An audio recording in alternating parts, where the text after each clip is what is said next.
Truthfulness in trust. This is such an important aspect that Allah, the Exalted, combined this with being a true believer. Meaning, one cannot be a true believer until they trust in Allah, the Exalted. Chapter 5 Al-Ma'idah, verse 23. And upon Allah rely if you should be believers. Trusting in Allah, the Exalted, includes being assured about what Allah, the Exalted, has guaranteed, such as one's lawful provision. It is to remove anxiety from one's heart over the affairs of the material world, knowing Allah, the Exalted, only chooses the best for His servants. Chapter 2 Al-Baqarah, verse 216. But perhaps you hate a thing and it is good for you, and perhaps you love a thing and it is bad for you. And Allah knows while you know not. It includes to firmly believe that every need, whether it is regarding this world or the next, Allah, the Exalted, is the ruler and provider, and none but Him can fulfill the need, and none can withhold it from them except Allah, the Exalted, even if it outwardly appears that people have a hand in this.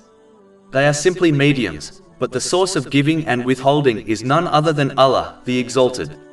The creation cannot give something to someone which Allah, the Exalted, has not willed, neither can they withhold something from someone which Allah, the Exalted, has granted.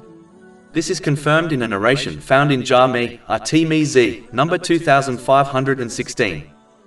Trusting in Allah, the Exalted, removes hope in and fear of the creation.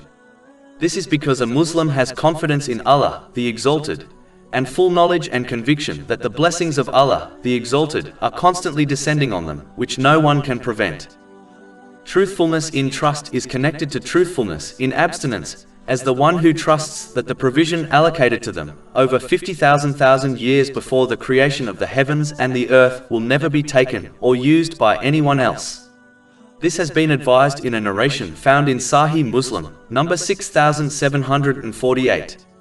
This inspires them to share the blessings they have been given with others, without fear of poverty entering their hearts. It is important to note, trusting in Allah, the Exalted, does not mean one should abandon means, such as medicine, as a trusting Muslim understands that both the means and outcome have been created and decided by Allah, the Exalted. So they use the means advised in the Holy Quran and the traditions of the Holy Prophet Muhammad, peace and blessings be upon him, and trust that Allah, the Exalted, will choose the best outcome for them in all cases.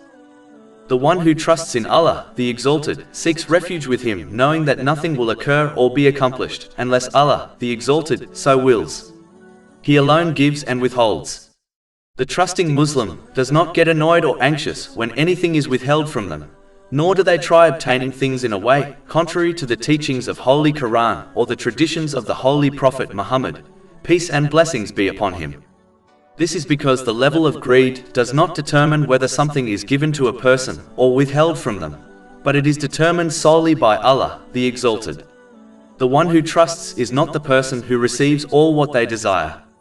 It is the one who trusts the choice of Allah, the Exalted, irrespective of if things occur according to their desires or not.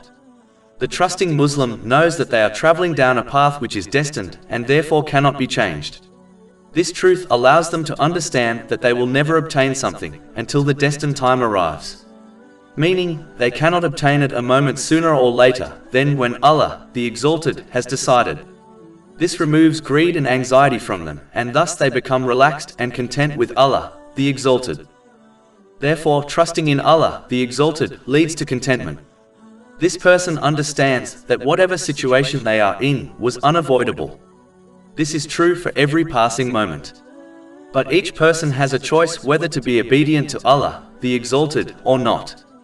If they choose obedience to Allah, the Exalted, then there is no better situation than the situation they are currently in, as Allah, the Exalted, chooses the best for His servants.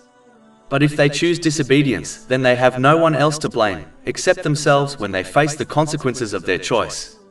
The one who trusts understands this and remains grateful to Allah, the Exalted, for guiding them from one good situation to another, even if they do not observe the goodness in each situation immediately.